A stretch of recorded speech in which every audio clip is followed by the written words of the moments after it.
फक्त मराठी यूट्यूब चॅनलला सबस्क्राईब करा आणि आमचे लेटेस्ट व्हिडिओज पाहण्यासाठी बेल आयकॉनवर क्लिक करा.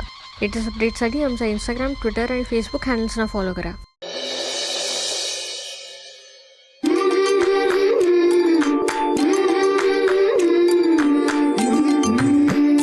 काटा पायात रुतला अंगणात खेळताना डोळ्यामध्ये आले पाणी सलत्याचा सोसताना पण तरी न हरवे तिच्या ओठातील हसू दुःख आपल्या मनीचे नाही जगादिले दिसू दिस कष्टाचे सोसते स्वप्न उद्याचे पाहते सिंधू सिंधू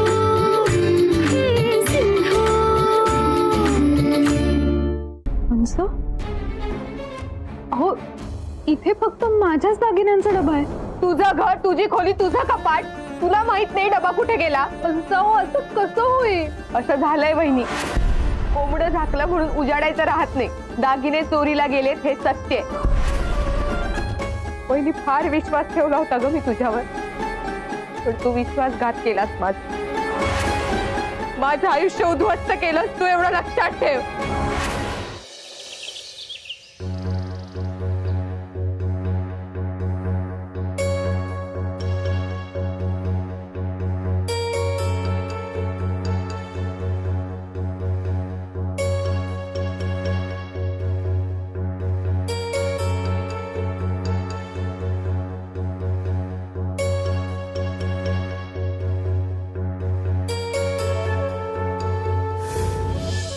अमिनी,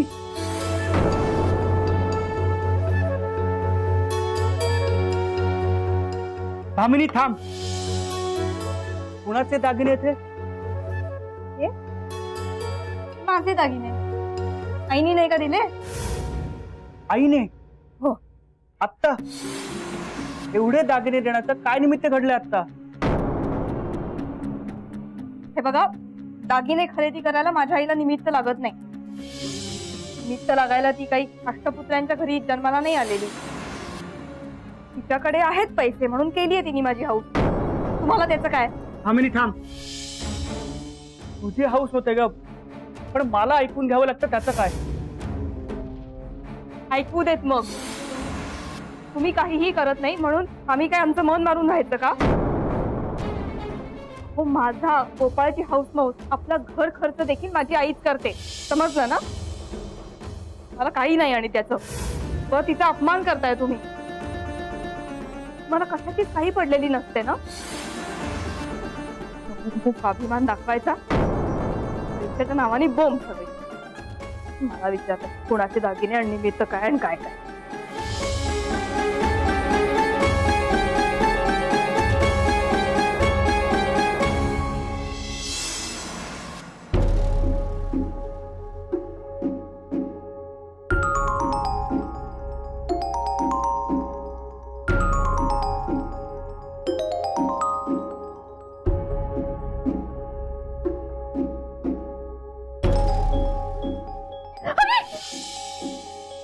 सर्वत्या काय झालं? हात भाजला का? नाही, काही नाही झालं. ठीक आहे. काय झालं? तू कसला विचार करतेस? हसला नाही. मला माहितीये तुझं लक्ष नाहीये. काहीतरी झालंय तुला. हे बस सिंधू, काही झालेलं नाहीये. तू नको लक्ष देऊस. सुनबाई, या बाहेर. बाई, मामांजींना कुणकुण लागलेली दिसते. सुनबाई, आले आले आले.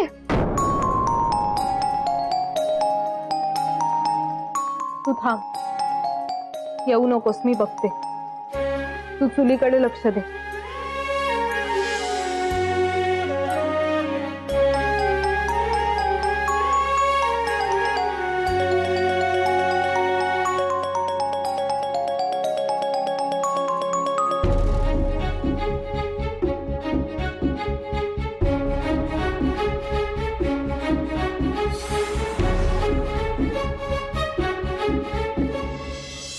सुनबाई, घरात या एवढ्या गोष्टी घडल्या आणि तुम्हाला आम्हाला एका शब्दाने सांगावं असं वाटलं नाही? दामोदर पंतांमुळे कळली आम्हाला ही गोष्ट. आता काय उत्तर द्यायचं त्यांना आम्ही?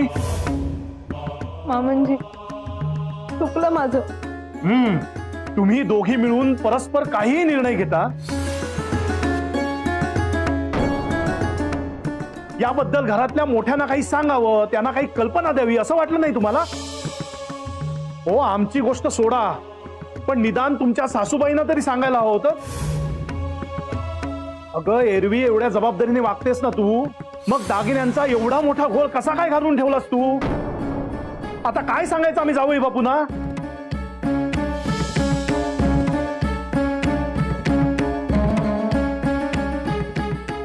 आप्पा, चूक आमच्या गोदावरीची सुद्धा आहे. दागिने पेढीत ठेवायला दिलेले असताना तिनं वहिनींकडे दिले. हो, पण नाही, मुळात कुणावरही आग पाखड करण्याची ही वेळच नाही आणि माझी तशी अपेक्षाही नाही. तुम्ही सगळी माझीच माणसं आहात. मी काहीही शहानिशा करायला आलेलो नाही. मला ते दागिने मोलाचे, ते शोधायला हवे.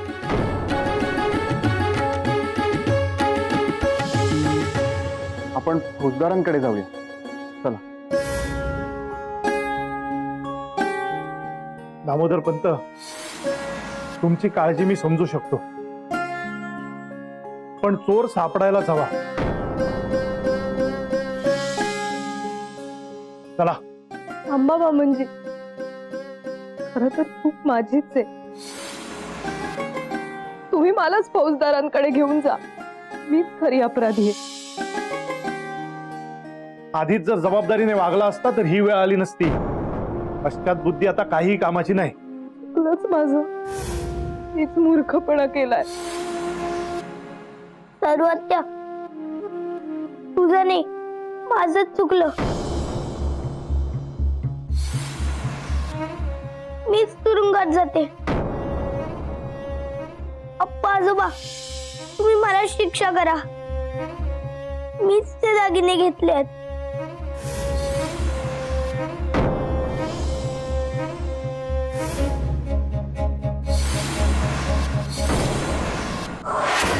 तू घेतले? कशासाठी? सिंधू, अगं काही काय बोलतेस? तू दागिने घेतलेस? हो, कुणाला दिलेस? कुठे ठेवलेस?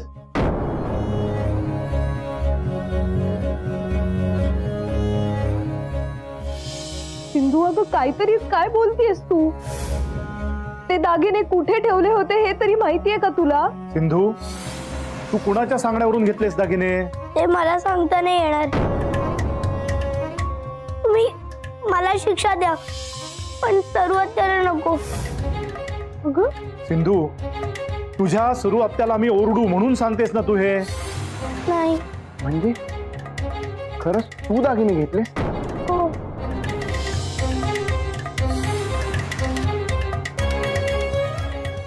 अगं सिंधू, काहीतरीच बोलू नकोस ग. मी खरंच सांगते सर्वत्या. सिंधू, अगं तुला जर दागिने घ्यायला कोणी सांगितलं असेल तर ते तरी सांग. मला नाही सांगता येणार आत्या, पण दागिने मीच घेतले. अगं पण का? सुनबाई, थांबा. सिंधू, तू कबूल करतेस, पण नीटपणे काही सांगत नाहीयेस. तू असं का करतेस हे आम्हाला माहित नाही, पण ते योग्य नाही हे निश्चित. ठीक आहे सुनबाई, एक काम करा, तिला आत घेऊन जा आणि तिच्याबरोबर शांतपणे बोला. जा.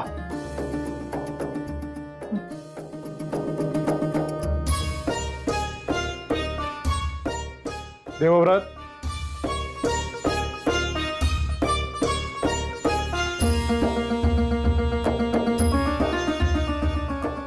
दामोदर पंत, सिंधू खोटं बोलत नाहीये हे नक्की, पण ती नीट काही सांगत नाहीये याचा अर्थ प्रकरण नाजूक आहे. तुम्ही काळजी करू नका, आम्ही शांतपणे बोलतो तिच्याशी आणि तुमचे दागिने तुम्हाला परत मिळतील याची हमी मी घेतो. आणि हे बघा, फार दिवस लागले तर पेढीवरचे दागिने किंवा त्याऐवजी पैसे. सासरे भाऊ, आम्हाला कोणाचेही उपकार नकोय. आमचे दागिने मिळाले तर ठीक, नाहीतर असू दे. येतो.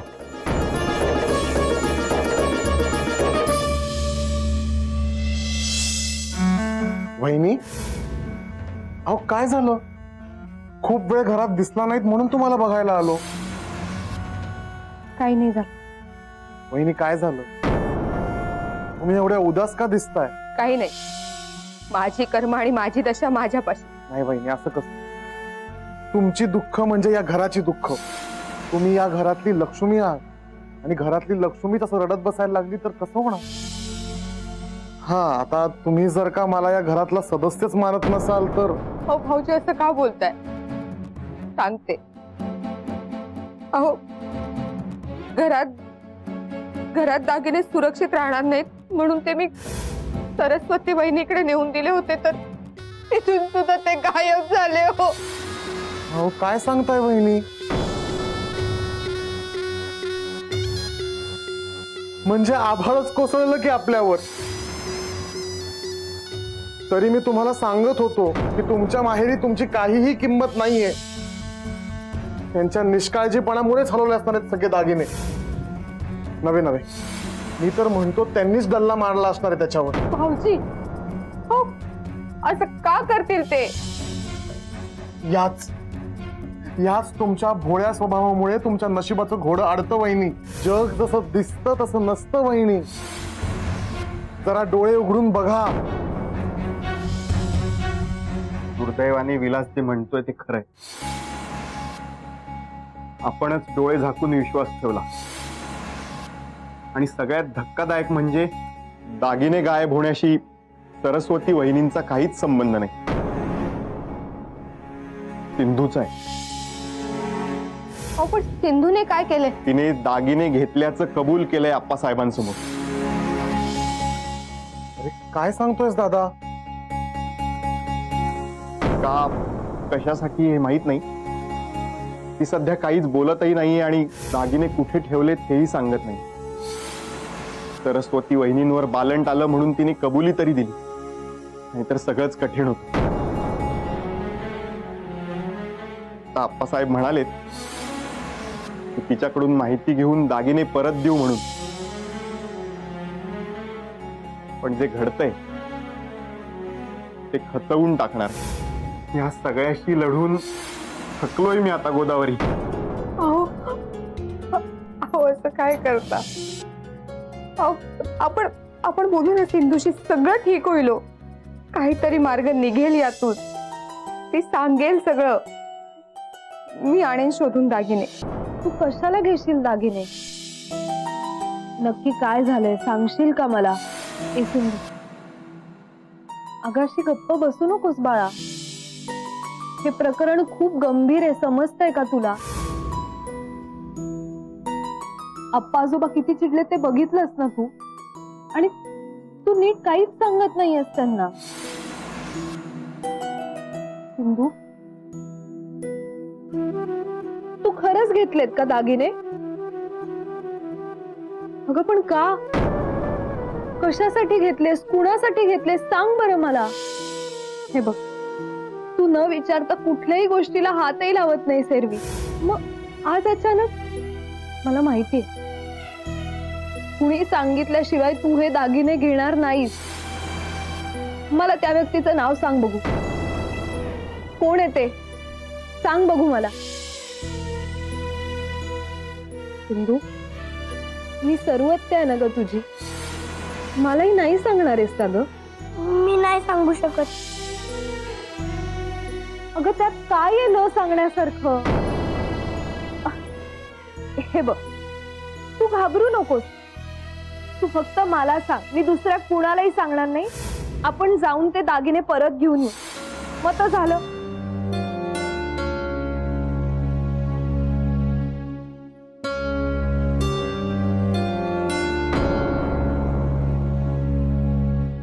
सिंधू, अगं एक वेळ माझे दागिने असते ना तर एवढं खोदून विचारलं नसतं ग मी तुला. पण हे गोदू वंसनचे दागिने आहेत. आणि ते त्यांच्यासाठी किती महत्वाचे आहेत हे लक्षात येतंय का तुझ्या? सिंधू अगं सांग ना.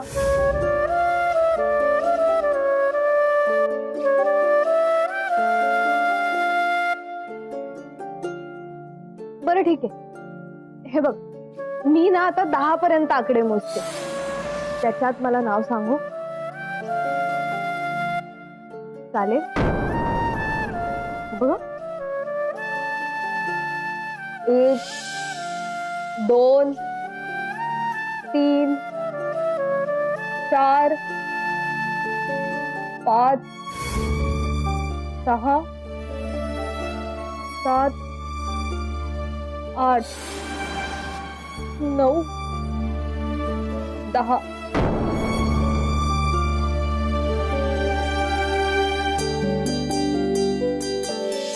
तू काहीच सांगणारच नाहीयेस का ग मला? आता मी कट्टी घेईन ना तुझ्याशी. सुनबाई, काही बोलली का ती? या बाहेर या. ए सिंधू, बाळा ग बोल ना ग, नक्की काय झालंय सांग ना ग मला. हे बघ हीच वेळ आहे, मामांची हाक मारतात आपल्याला, आत्ताच सांग, नाहीतर बाहेर गेल्यावर ते काय करतील ना कुणालाच माहित नाही. सिंधू सांग ना ग बाळा. सुनबाई, या बाहेर. ठीक आहे, नाही सांगायचं ना तुला? चल मग.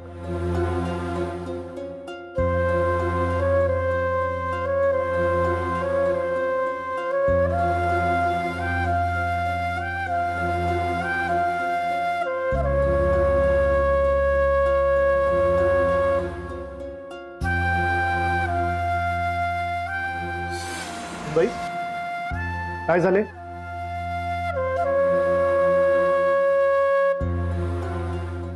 सिंधू, इकडे ये.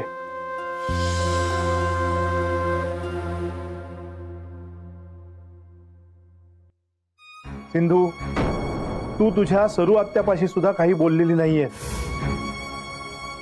हे बघ, हे दागिने तू घेतलेस याची आम्हाला काहीही कल्पना नव्हती. तू स्वतः ते मान्य केलंयस, बरोबर? सिंधू, ते दागिने तुझ्या गोदू हत्याचे आहेत, आपले घरचे नाहीत. ते जर तिला सापडले नाहीत तर खूप नुकसान होईल तिचं.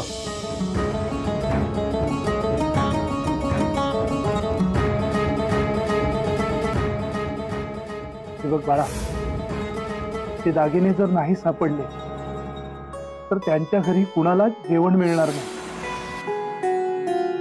मला सांग, रघु आणि रत्ना तुझ्या बरोबरीचे आहेत की नाही? त्यांना जेवण नाही मिळालं, ते उपाशी राहिले तर तुला चालेल? मग मला सांग, ते दागिने घ्यायला तुला कुणी सांगितलं होतं?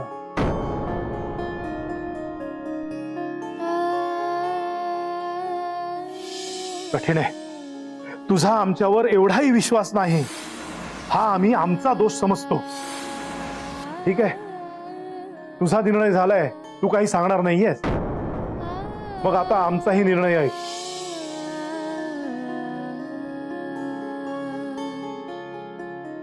आम्ही तुला शिक्षा देतोय. पुढचे 2 दिवस आम्ही कुणीही तुझ्याबरोबर बोलणार नाही.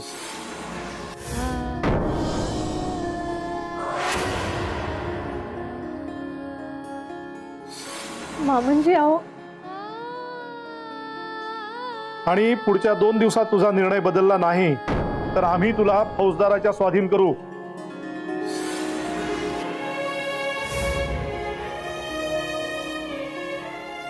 सिंधू, मी हात जोडते ग तुझ्या पुढे, आता तरी काहीतरी बोल. सुनबाई, तिच्याशी कुणी एकही शब्द बोलणार नाहीये, कळलं?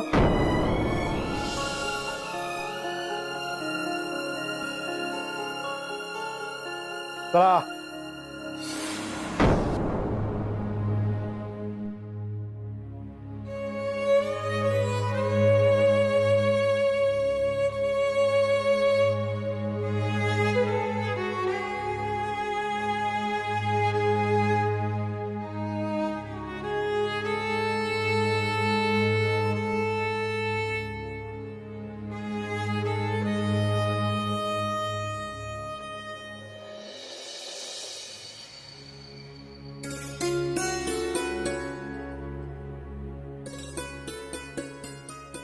आधी शिक्षा करायची आणि मग हे असं अस्वस्थ फिरायचं. अहो ही कुठली रीत हो? हे काही अस्वस्थ वगैरे नाहीये. हे जे काही केलंय ते योग्यच केलंय. अहो काय योग्य केलं? त्या पोरीवर किती जीव तुमचं, किती कौतुक करायचं ते, आणि पण तिच्याशी कुणी बोलायचं नाही, ही कसली शिक्षा हो? गोपिकाबाई,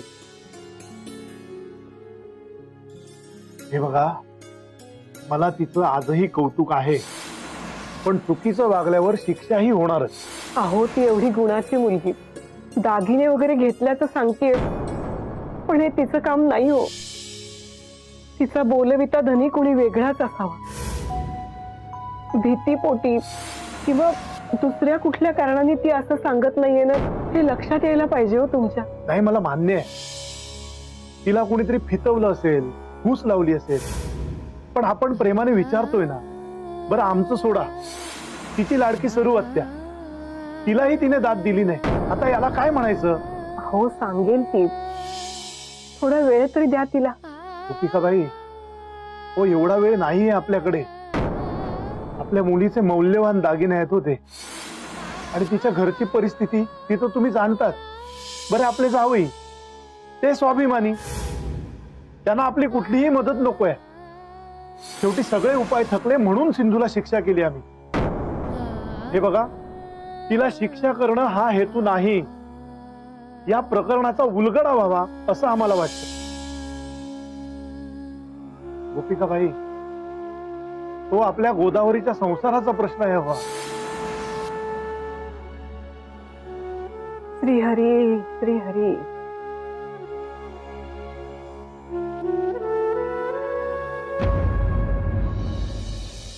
चांगली होती ती सुद्धा नोकरी सोडायला लावली मी तुम्हाला. आता 4 दागिने होते ते सुद्धा गमावून बसले मी. पण अशी हार नाही मानणार मी. उद्याच्या उद्या सिंधूकडे जाऊन तिला खडसावून विचारणारे, जाब विचारणारे तिला. आजोबा तुला ओरडत होते तेव्हा तू का सगळं सांगून टाकलं नाही? मला तर वाटलं होतं सगळं सांगावं. असं काही करू नकोस. तुला मोठी शिक्षा झाली तरी. हो, आणि आता कुणाला काहीच सांगायचं नाहीये.